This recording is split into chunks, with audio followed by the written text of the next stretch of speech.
nuestras funciones. Nada, muchas gracias por estar aquí. Gracias, Rafa, como siempre, por acogernos en las letras corsarias. Y bueno, os podemos contar, para ir empezando, un poco cómo surge la idea de escribir Una belleza terrible y cómo surge la idea de escribirlo Edurne y yo juntos, porque, bueno, hemos hecho muchas cosas juntos, un documental, teníamos una sección que hemos cerrado de artículos en La Marea, Libros y Susurros, en la cual conversábamos sobre literatura, pero nunca se nos había ocurrido realmente escribir una novela juntos. Y la cosa empezó porque, bueno, leyendo un ensayo, que no me acuerdo cómo se titula exactamente, me encontré con un personaje que me llamó la atención, un tal Raymond Molinier, trotskista, que estuvo muy cerca de Trotsky, que fue su secretario, una especie de factotum, hacía de todo para él.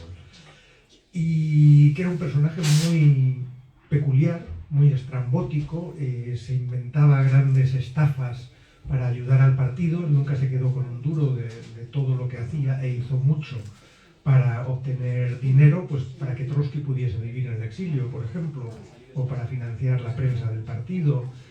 Y bueno, era como gracioso, como aventurero, y le conté un poco a Edurne, empezamos a buscar y nos dimos cuenta de que, aparte de esa gracia de la aventura y del personaje estrafalario, había muchas más cosas.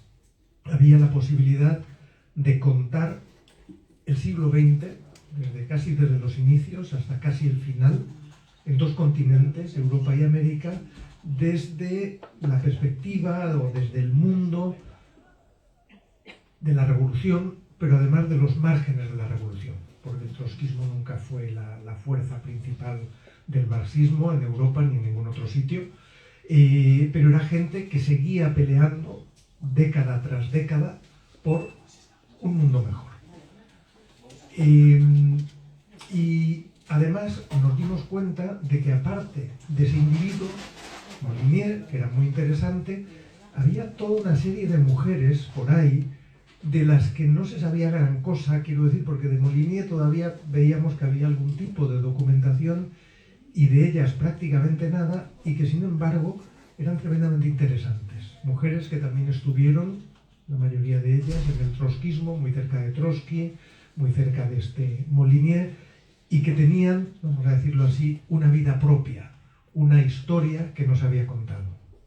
Entonces, hablando de esas mujeres, de esas luchas, de ese grupo concreto, nos dimos cuenta de que a Edurne le empezaba a apetecer muchísimo escribir esa historia, pero a mí también.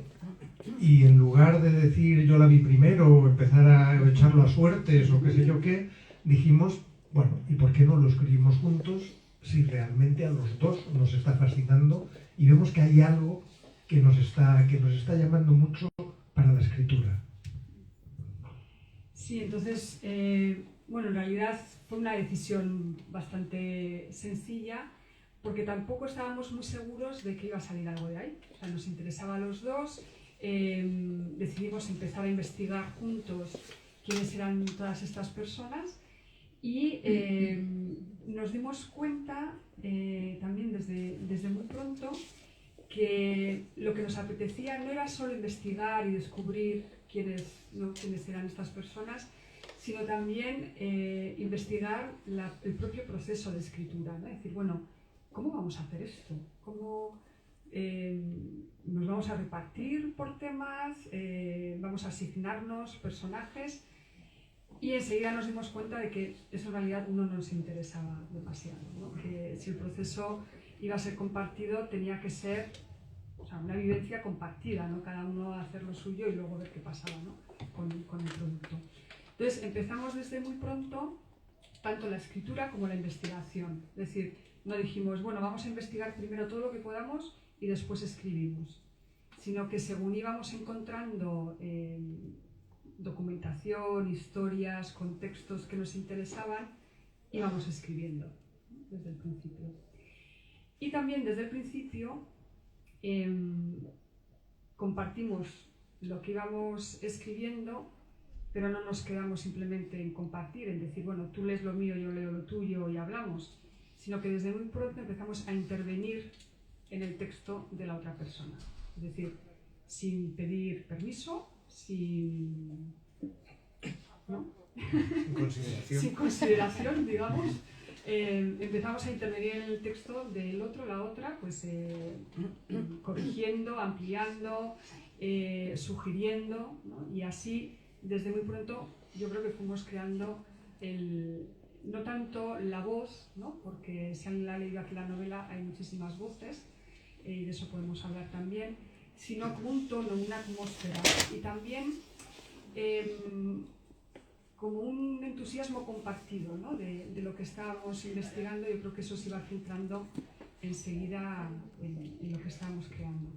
Entonces, luego hablaremos más del proceso de escritura, porque esto que os cuento ahora así muy brevemente luego se complica bastante, entonces podemos contaros un poquito más de la técnica en sí, pero podemos hablaros un poco de la investigación, ¿no? Que tuvimos que hacer para esta novela, porque como ha dicho José, el personaje que articula toda la novela es Raymond Molinier, que vivió de 1904 a 1994, a 90 años, es mucha vida, mucha historia.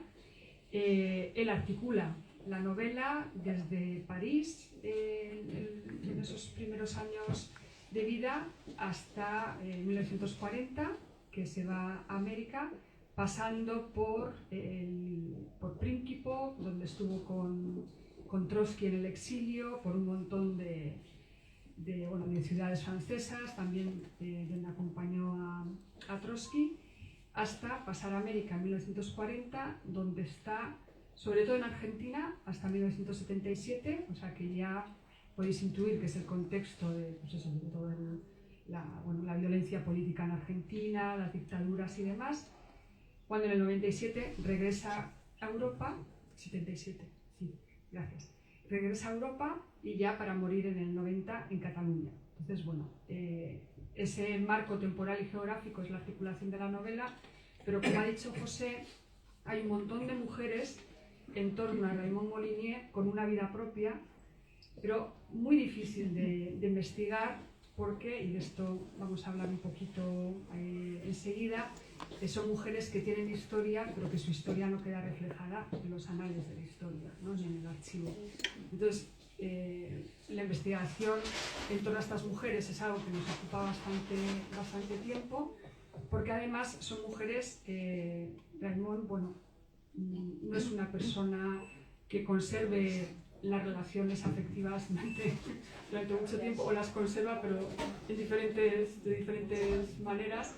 Entonces, bueno, hay varias mujeres en torno a Raymond muy interesantes, desde el principio de su vida, que está ahí Jeanne Martin de Palier, que ya hablaremos un poquito de ella, hasta su última compañera que más pozo dejó en él, que es Elizabeth Casselman, que fue su compañera en Argentina y bueno, que tuvo un final tremendo, aplazada, ¿no? por la dictadura. Entonces, estos son un poquito, podemos dar más detalles, ¿no? los personajes de la novela y a los personajes que hemos tenido que investigar para escribir la novela. Entonces podemos hablar de los dos tipos de investigación que hemos hecho, ¿no? La archivística y la testimonial. Sí, bueno, empezamos, digamos, por la parte más fácil, que es buscar en internet información sobre los distintos personajes con los que nos íbamos encontrando, leyendo contexto, es decir, pues la autobiografía de Trotsky o los diarios, obras que tenían que ver con la historia del trotskismo en Europa y en América, pero obviamente con eso no basta, eso te da una idea de ese mundo intelectual y político, pero no te habla realmente de los personajes. Entonces, buscando, descubrimos que había dos archivos, uno en Ámsterdam y otro en la Universidad de Harvard, donde podíamos encontrar más material. Concretamente, en el de Harvard, que es el principal archivo sobre Trotsky, descubrimos que había centenares, si no miles, de cartas, una correspondencia privada y política de tanto de Trotsky como de las personas que estuvieron a su alrededor. Entonces escribimos a la Universidad de Harvard y les preguntamos si había alguna manera de consultarlas desde casa. Y nos dijeron, bueno, no, está todo en manuscrito, son las cartas en papel, pero id pidiendo y os digitalizamos lo que pidáis.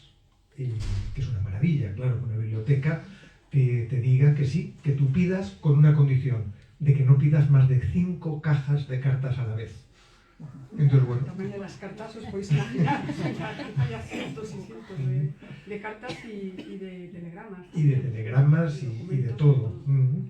Entonces, bueno, pues pedíamos 5 cajas, tardaban un par de semanas en enviárnoslo y nos llegaba digitalizado. En cuanto nos llegaba, pedíamos las siguientes 5 cajas y, mientras tanto, íbamos traduciendo, porque claro, estaban en distintos idiomas y, bueno, analizando, haciendo una criba de toda esa documentación.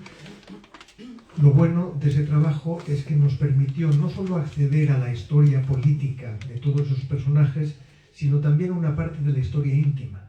Las cartas de la primera compañera de Raymond, Jeanne Molinier, Molinier, pero Jeanne Martin de Palier, y Natalia Sedova, la mujer de Trotsky, eran una maravilla, porque, lo voy a decir así, porque eran mujeres. Es decir, como eran mujeres, no solo hablaban de cosas importantes, de cosas históricas, de las cosas fundamentales para el partido, para la revista, para el trabajo de oposición, sino que hablaban también de sus cosas, de lo que les pasaba en el día a día, de Jeanne explicando a Natalia lo que había comprado en el mercado de las pulgas y que iba a hacer unas cortinas o unos cojines, unas fundas de cojines. Entonces empezabas a verlas y a ver la relación afectiva entre esas dos mujeres. Eso se completó también con el archivo de Ámsterdam, donde encontramos algunas piezas muy interesantes, una postal, ese tipo de cosas cotidianas que uno normalmente no conoce de los personajes políticos, salvo que sean muy famosos. Y también, aparte de esa intimidad que descubrimos entre Jeanne Martin y Natalia Sedova, la mujer de Trotsky, que además nos sirvió mucho para entender después la representación tan errónea y tan misógina y tan asquerosa realmente que se había hecho de Jeanne Martin en los libros de historia.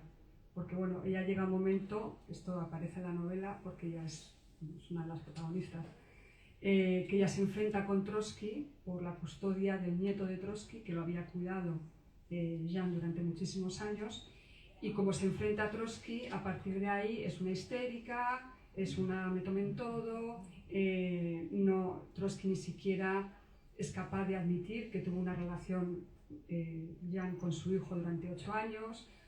Es una representación tremenda de ella, pero claro, al mirar el archivo y ver esas cartas, te das cuenta de la relación tan íntima que tenía con Natalia Sedova, Jeanne, y también que es una relación que se mantiene más allá de la enemistad de Trotsky, ¿no? Entonces ves a las dos amigas, ¿no? Y por qué hay unos afectos que no se rompen a pesar de todo eso.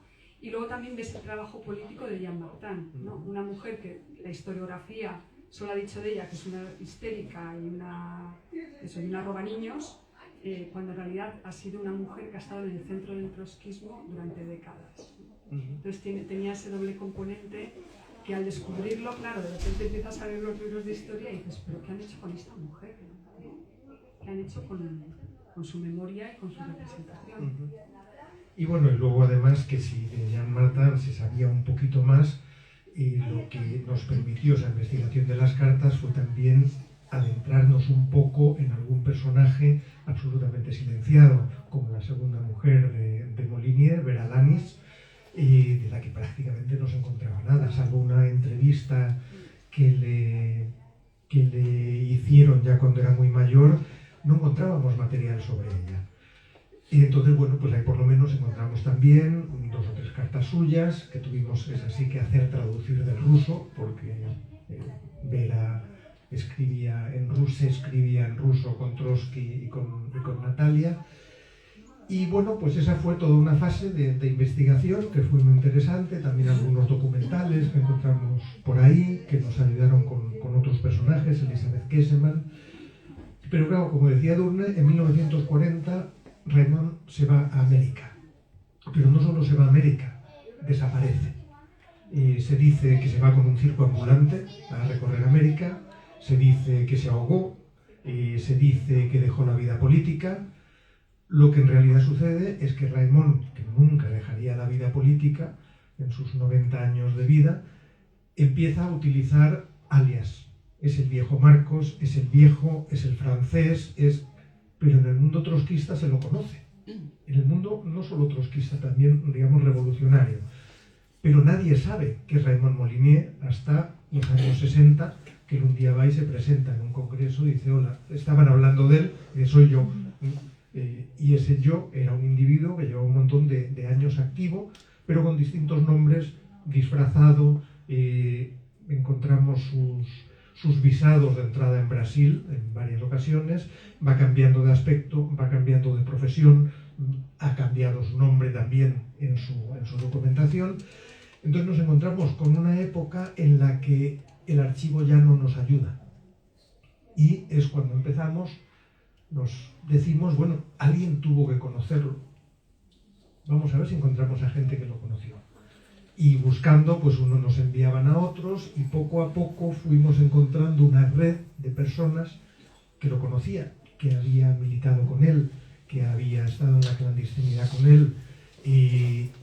A su nieta la conocimos también, que nos empezó a contar historias, a su nuera. Bueno, pues toda una serie de gente que empezaron a darnos una información distinta, la del testimonio privado, sobre ese individuo en esos otros años que no conseguíamos prácticamente documentar, bueno, a través de textos. Encontramos alguna referencia y demás, pero eso fue todo. Entonces fueron las dos fases de documentación para seguir la pista a este hombre y, una vez más, a esas mujeres que estaban con él.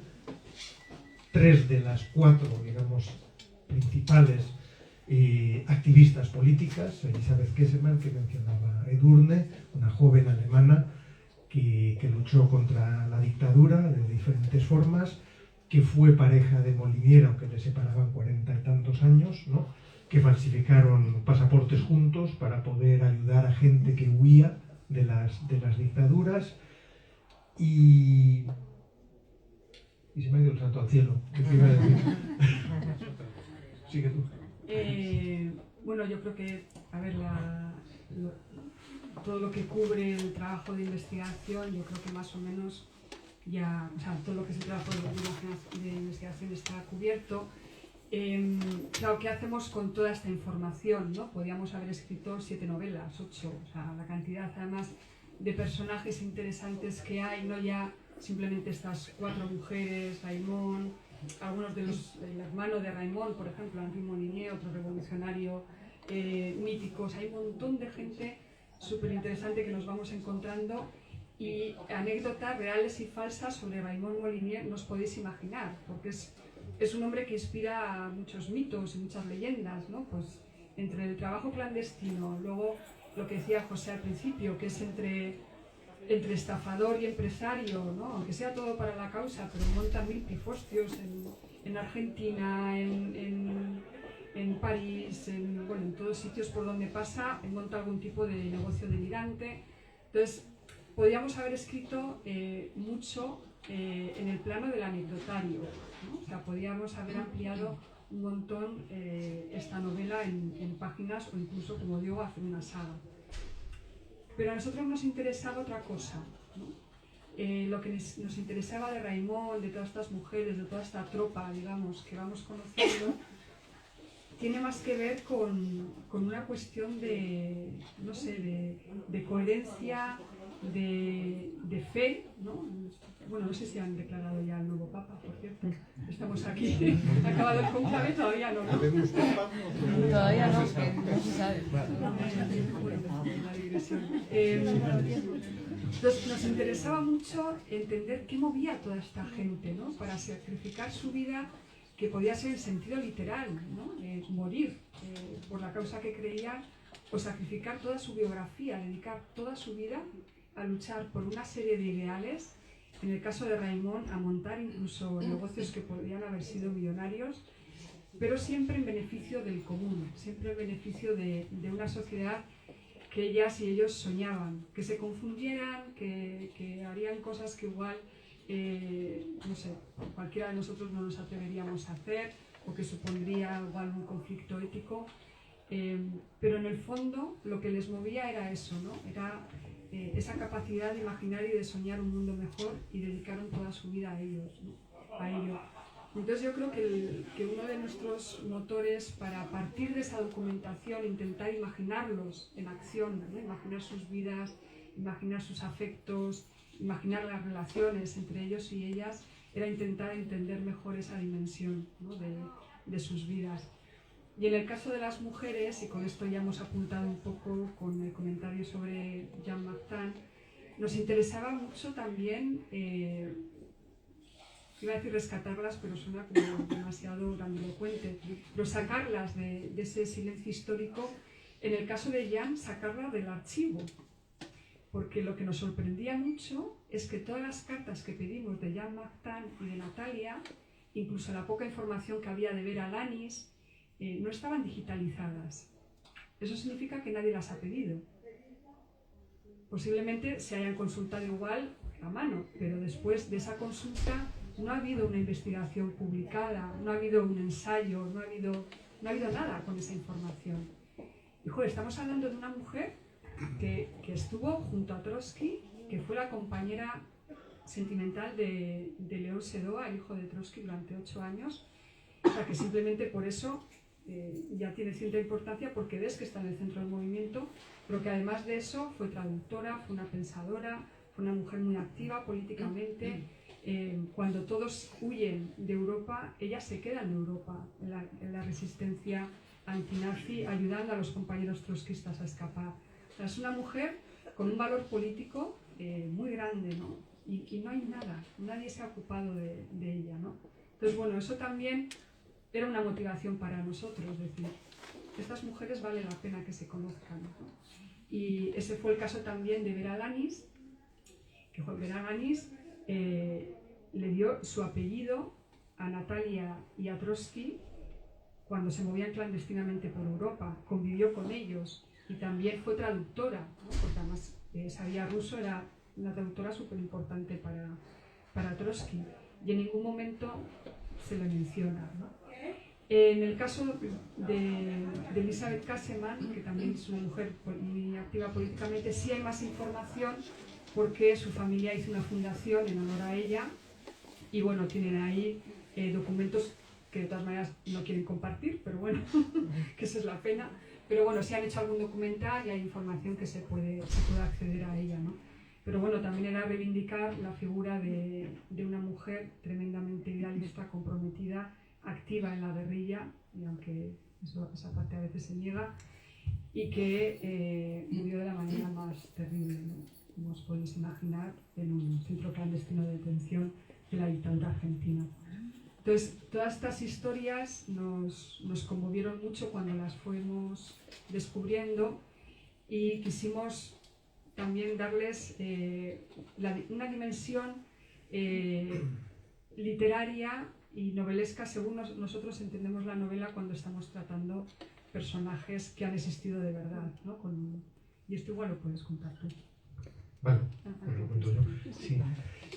Claro, Edurne y yo hemos podido trabajar en esta novela juntos porque tenemos ideas muy similares sobre cómo tratar la historia en la ficción. Y hay un capítulo, porque bueno, aparte de ir contando todas estas historias en la novela, también hay momentos en los que nos detenemos y pensamos sobre lo que estamos haciendo. Por ejemplo, en Consideraciones sobre Jeanne, que es un capítulo, Consideraciones sobre Raimon. Ahí vamos explicando un poco también nuestras dudas, nuestras dificultades, y decía que tenemos concepciones muy similares de cómo trabajar con la historia en la literatura. porque los dos creemos que la ficción no está por encima de la historia.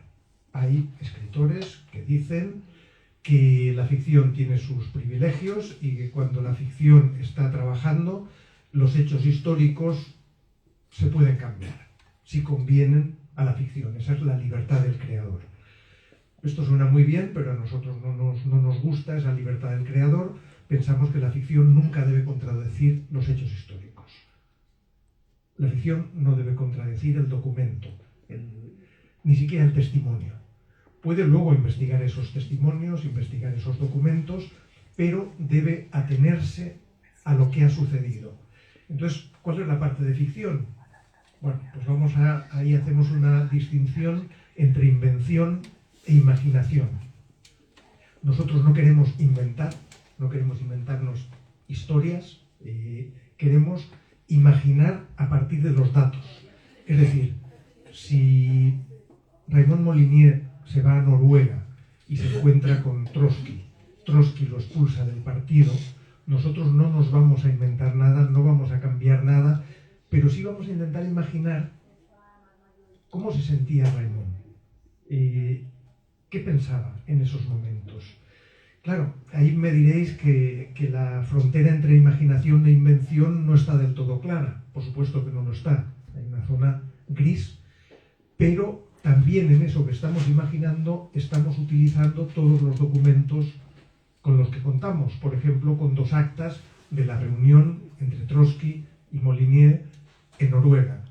Y eso lo hacemos mucho en la novela. Parece que hay cosas porque las están pensando, las están sintiendo, que sencillamente nos inventamos, pero a menudo está basado en cartas o en cosas que hemos leído sobre estos personajes. Entonces lo que estamos haciendo es algo muy parecido a lo que hacemos cuando conocemos a otra persona, que en parte nos la imaginamos. Yo hablo con alguien por primera vez y me hago una idea de qué tipo de persona es. Bueno, si luego la conozco más, empiezo a corregir eso que he ido imaginando, pero nunca dejo de imaginar. Nunca sabemos lo que piensa el otro, lo que siente el otro. Nunca sabemos de verdad quién es, ¿no? Entonces hay una parte de imaginación en cualquier relación humana. Pues la relación que tenemos con nuestros personajes es un poco esa. Intentamos componer, a partir de lo que sabemos de ellos, una figura, una persona. Luego también hay una cuestión de intencionalidad, ¿no? Porque claro, si tú entras en las vidas de una serie de personajes que han existido realmente y dices, bueno, lo que no sepa, pues lo invento, eso es ahí tienes una intención, ¿no? Y cuando entras en la vida de los personajes, no me voy a inventar nada que no pueda sustentar en algún tipo de documentación, ahí hay otra intención. Entonces yo creo que también es una cuestión de intencionalidad y una cuestión también de ética en la creación cuando estás tratando personas que han tenido su propia vida, su propia voz, ¿no? Sus propias vivencias, y ahí en eso sí coincidimos, claro. Ayer hubo un momento muy interesante que puede explicar esta distinción que estamos haciendo. Estábamos en un club de lectura y Raymond Molinier, en un momento dado, en el 36, en agosto del 36, viene a España.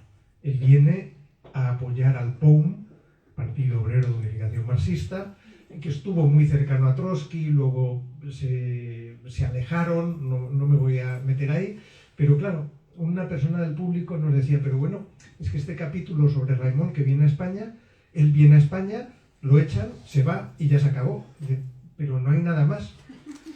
Claro, a él le frustraba mucho que viniendo a la Guerra Civil Española no dedicásemos mucho más tiempo y mucho más espacio a la peripecia, a lo que hizo en España.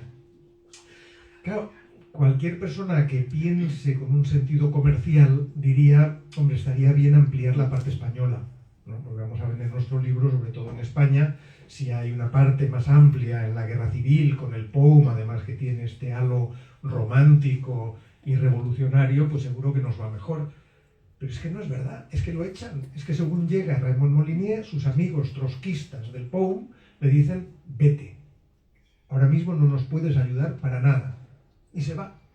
Entonces, pues tenemos que contarlo así, no podemos escribir 30 páginas sobre Raimon en la Guerra Civil Española en el POUM, porque iría contra el documento.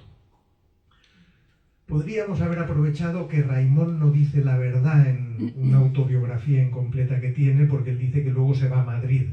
Parece que no es verdad, parece que nunca llegó a Madrid, sino que se volvió inmediatamente. Entonces, bueno, pues decidimos contar aquello que nos parecía más probable, la participación absolutamente frustrada de Raimon en la Guerra Civil Española y en su colaboración con el POUM. Entonces, ¿qué imaginamos? Lo que está pensando Raimon cuando lo están echando, cuando él viene a ayudar, se supone, pero le dicen, mira, estorbas, vete. Entonces, bueno, pues eso sí podemos imaginarlo, sabemos el tipo de personaje que era, hemos ido conociéndolo, pues podemos hacernos una idea, pero no vamos a cambiar los hechos. Y bueno, dicho esto, pues igual podemos retomar el tema de la escritura juntos, ¿no? Claro, lo que nos pasa a José y a mí es que los principios de los proyectos de escritura, también en eso coincidimos, no somos de crear mapas y ya saber todas las situaciones que va a haber, cómo acaba la novela, a todo lo contrario.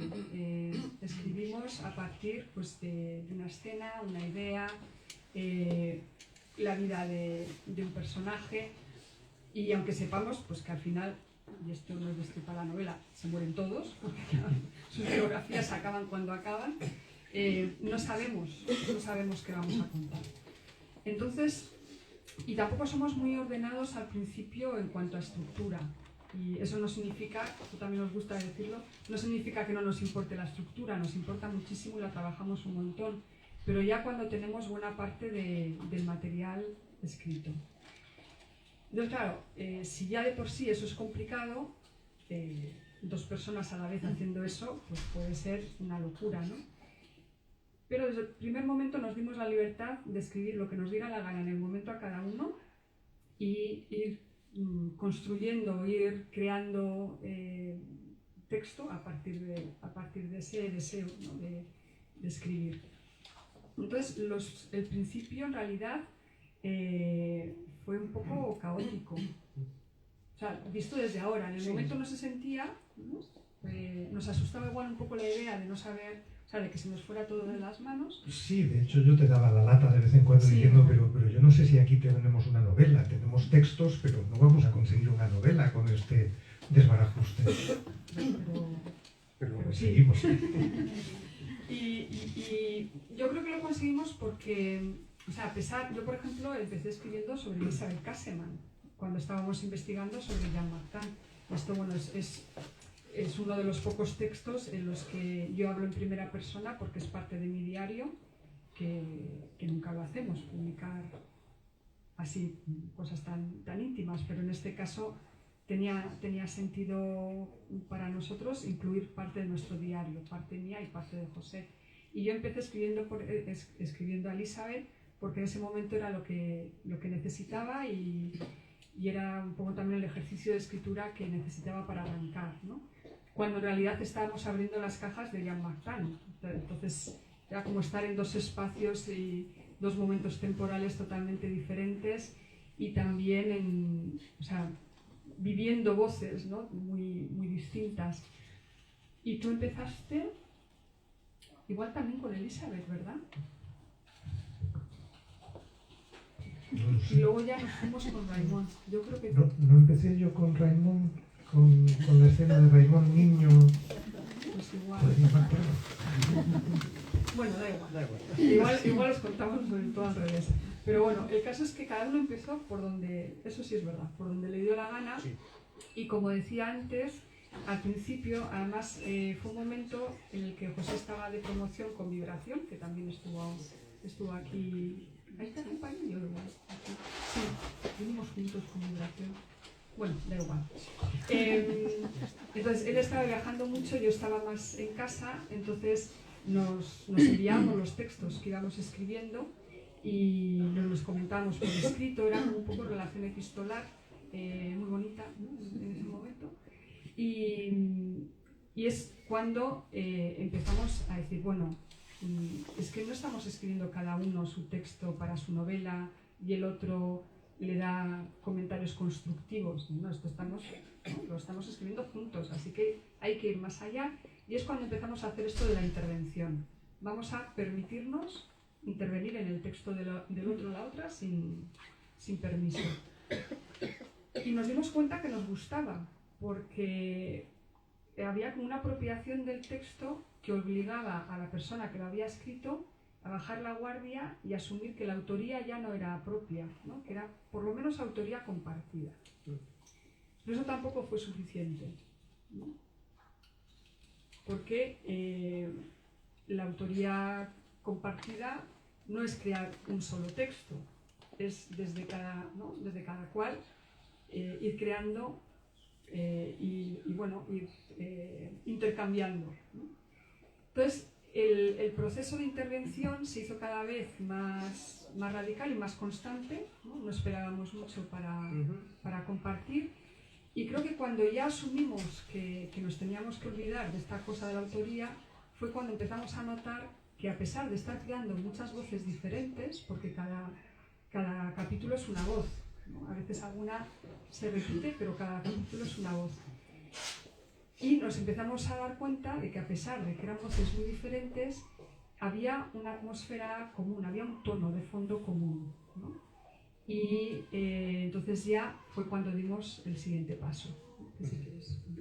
Sí, era una atmósfera, una manera de aproximarnos a los textos, era como un sentimiento de fondo y como una aproximación literaria en la que ya no era tan fácil distinguir uno de otro. Edurne y yo escribimos de formas distintas, como es obvio, tenemos estilos distintos, sin embargo, al ir leyéndonos de esta manera, interviniendo de esta manera en cada texto, nos fuimos acercando y ya pues dijimos, vamos a dar el siguiente paso.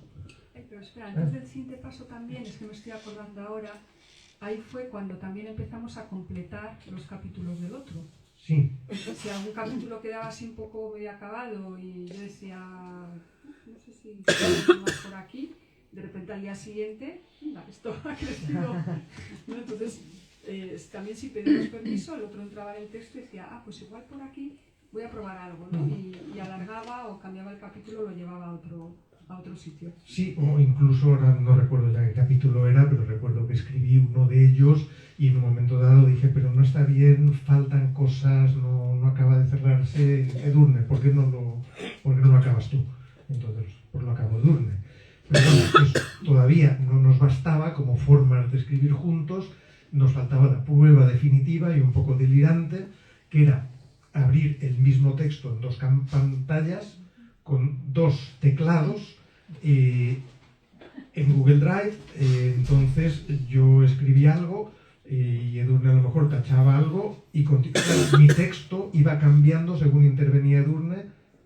Digo mi texto, pero ya no era mi texto, sino que eso, íbamos espera y escribía un párrafo, entonces ella intervenía y escribía otro, o decía no, mejor por aquí, y nos íbamos por otro camino con el texto. Es decir, que eso que hace cualquiera que escribe, bueno, como podéis imaginar o saber, cuando tú escribes no sabes qué es lo que vas a escribir un momento después. Estás en esa frase o en ese párrafo, pero a menudo no tienes la menor idea de lo que va a venir luego. Pero tu propia escritura te lleva a asociar, a que se te ocurran ideas, a ir, pues has dicho esto, o entonces en un diálogo, pues este va a responder esto. Tú estás en un proceso de monólogo interior, de libre o menos libre asociación, pero cuando otra persona está interviniendo inmediatamente, esa asociación genera ecos. Ya no eres tú el que asocia, es la otra persona la que asocia. Y asocia de una manera distinta, no siempre, a veces coincide, de lo que harías tú. Con lo cual tu texto, vuelvo a poner entre comillas el tú, empieza a irse por otros lados con los que tú no estás asociando. Entonces es muy interesante porque al final acabamos de verdad, Edurne y yo, escribiendo el mismo texto y aportando a ese mismo texto y llevándolo en distintas direcciones.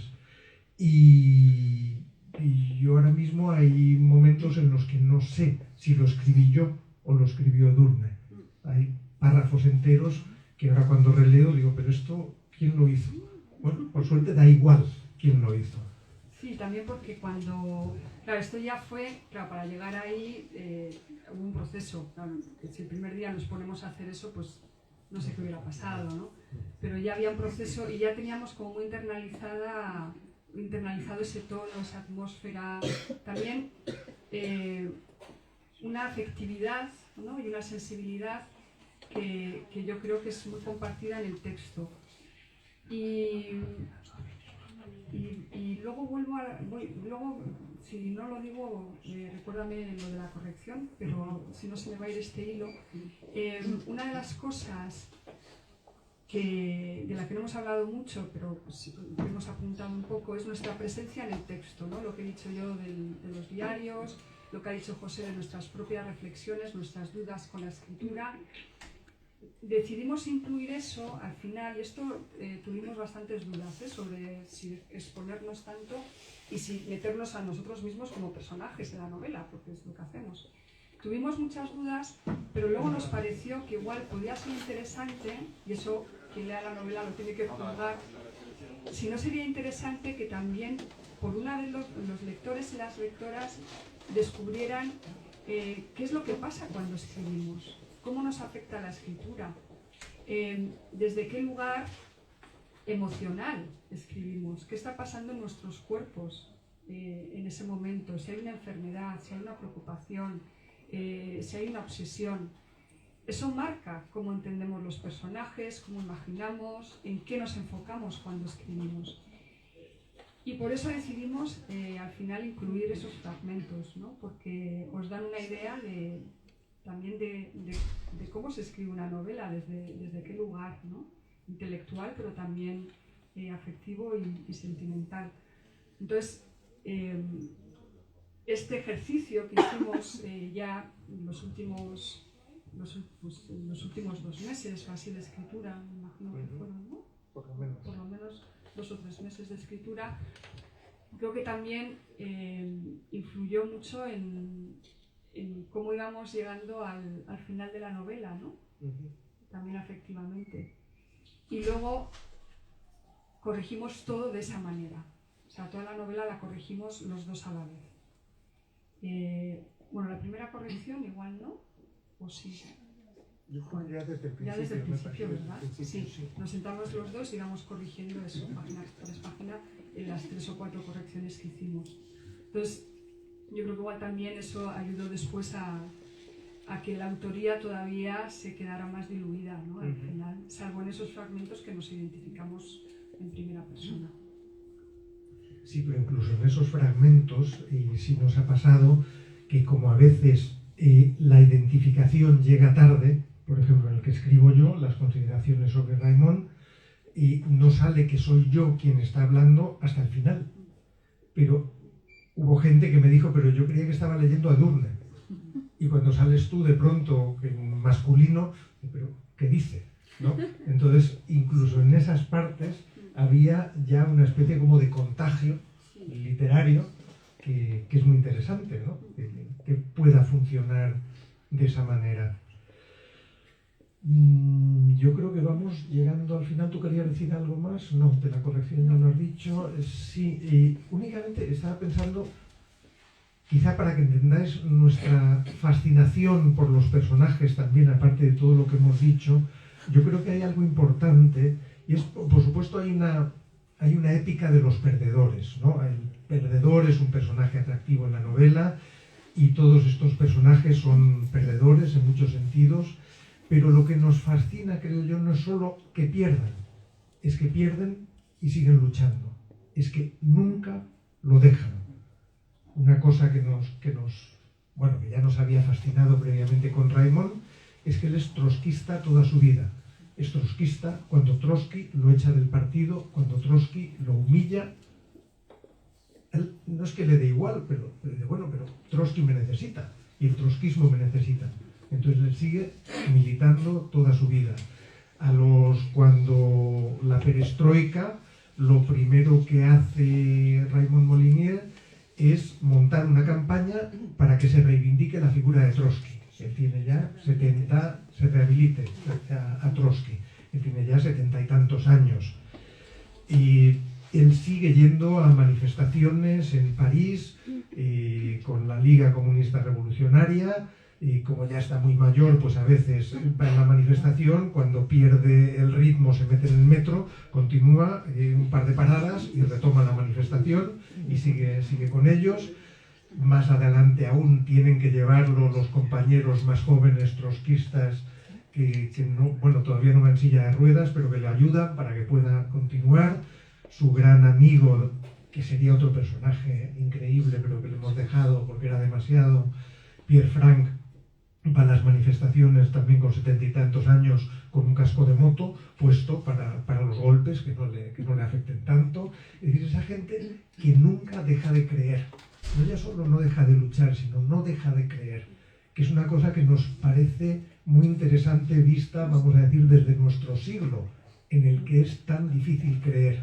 O sea, tú puedes estar de acuerdo o no con lo que hicieron, con el resultado de lo que hicieron a veces, pero es fascinante esa fe en la posibilidad de transformar el mundo para el bien común. Independientemente, ya digo, de si siempre sale de ahí el bien común, que es otra historia, pero el intentarlo, ¿no? Una y otra vez, y que te humillen y te derroten y estén matando a la gente que está a tu alrededor, pero sigues. Entonces tiene algo fascinante que creo que dice, o creemos que dice mucho sobre ese siglo y sobre el actual, de otra manera. Pues ya está. Eso es.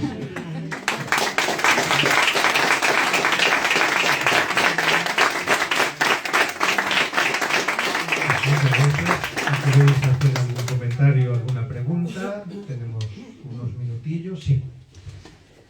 Bueno, pues muchas gracias por vuestras intervenciones. No he leído la novela y os quería preguntar sobre la elección del título, La belleza terrible. Intuyo, pero es una intuición mía, que es a propósito de lo que acabas de decir, de esas vidas que luchan por esa utopía. Puede ir un poco ahí la idea de belleza, y lo de terrible, por lo que ha comentado Edurne, del trabajo de esas mujeres no reconocidas y tan importantes en la historia, ¿no? Que no sé si va por ahí o no el título. Sí, el título, o sea, bueno, los títulos también es como las novelas, luego cada uno lo interpreta como quiere, ¿no? Sí. Pero va por ahí, y luego también viene de un poema de Yeats, que es Pascua 1916, que nosotros lo ponemos en el epígrafe, que el estribillo del poema es: ha nacido una belleza terrible. Y el poema, nosotros, la parte de los dos versos que tomamos, aparte de ese, es: y si un exceso de amor los deslumbró hasta su muerte. Claro, eso resume un poco la idea, ¿no? Ese exceso de amor es un amor a la revolución, es un amor a la transformación del mundo, que muchas veces acaba en una violencia brutal contra ellos, por ejemplo el caso de Elizabeth Casselman, pero a veces también de ellos contra otros, ¿no? Al final la violencia se puede debatir si es justa o no, ciertos tipos de violencia, pero lo que está claro es que dejan un daño irreparable, ¿no? Entonces tiene que ver mucho con ese poema, que bueno, el contexto del poema es la revolución independentista irlandesa y la masacre cruel, ¿no? De la represión de Pascua de 1916. Y luego también añadimos otro epígrafe de Victor Serge, que a nosotros es un autor que nos encanta, porque es de una lucidez tremenda, que participó en la Revolución Rusa, pero enseguida le dio las orejas a Stalin, ¿no? Entonces también perseguido por el stalinismo y demás. Y de él citamos: ya no pertenecemos al futuro, pertenecemos por completo a esta época. Es sanguinaria y vil en su amor por la humanidad. Somos sanguinarios y viles como los hombres de este tiempo. Entonces es esa mezcla, ¿no? Entre el ideal bello, ¿no? Y la violencia que puede encarnar la represión de ese ideal, pero también a veces el ideal en sí mismo.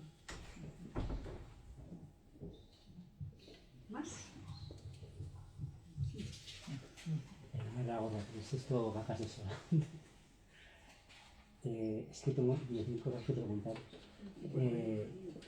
Os he intentado preguntaros cuántas veces pensasteis en el proceso de escritura: oh Dios mío, he perdido la última versión del documento compartido. Pero no. No, la verdad es que nosotros somos súper disciplinados para no perderlo. Habéis hablado también de la diferencia entre estos perfiles del siglo XX. Perdón, gracias. Gracias. La diferencia entre estos perfiles también del siglo XX con los perfiles por ejemplo, los jóvenes que estén involucrados en derechos sociales ahora, a lo mejor son mucho más visibles, pero yo creo que esta gente ahora ya no se puede dar de alguna manera, no sé por qué, pero yo creo que habéis hablado de ello. A mí lo que me interesa sobre todo es en algún programa de radio, tal vez en el Ojo Crítico, me dio la impresión de que la novela tenía un tono como de novela de aventuras, o como que quedaba perfilado como una novela de aventuras. Estos perfiles de estos personajes, sobre todo de ellas, a mí me parecen terribles. Veo, también por la edad que tengo, yo recuerdo estos perfiles en VHS, en nodos, algo sucio, algo bastante poco dado a pensar en la aventura y más en dramas muy ásperos, ¿no? No sé qué tono tiene la novela exactamente para vosotros y si os costó llegar a un tono definido. No sé, ese Carmen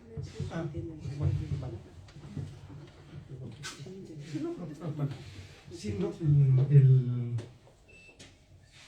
mío suena mucho más, ¿no? Sí, ¿verdad? Sí, suena más. ¿Y eso es malo o bueno? ¿Se oye mejor con este? O... Sí. Vale. no me habéis oído nada y no...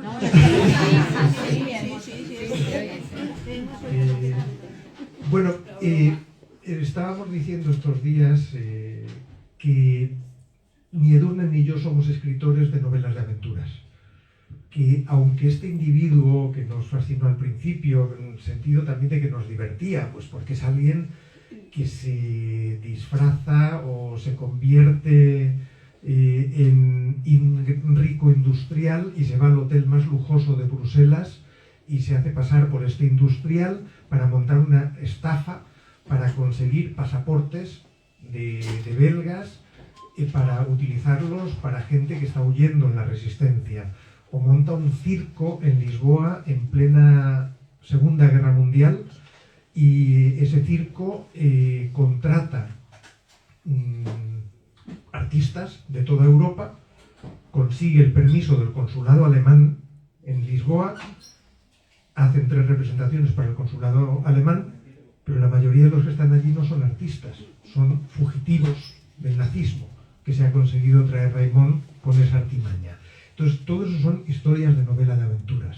Pero como digo, a Edurne y a mí nos pueden divertir las aventuras, pero no somos escritores de ese género, buscamos siempre algo más. Buscamos algo que nos conecte con el mundo, con nuestra época, con cosas que nos parecen de alguna manera importantes en nuestras vidas. Entonces, yo no diría que el tono es de novela de aventuras. Hay un par de momentos más ligeros, las escenas de la lucha revolucionaria, que son un poco divertidos también porque el revolucionario que nos lo contó, que es un señor muy mayor, una figura mítica del trotskismo francés, nos lo contaba divirtiéndose también, porque le parecía que todo aquello era una especie de delirio que se da en situaciones extremas. Entonces hay esos pequeños momentos, pero el tono no es ese, probablemente porque no es el que buscábamos, es mucho más... No sabemos. Y no sabemos, ¿no? Yo siempre digo que a mí me encantaría saber escribir una novela de aventuras que sea un bestseller, un pelotazo, y luego ya poder escribir lo que me dé la gana, pero es que no me sale. Entonces es mucho más intimista, es mucho más sobre los personajes en sí y lo que les pasa, digamos, a un nivel psicológico, afectivo, etcétera, etcétera, que la parte aventurera, que está ahí de trasfondo, porque los personajes son así, pero no es esa nuestra verdadera atracción por el tema y por eso se nota en la novela. ¿Algo más? Parece que no. Pues entonces, muchísimas gracias.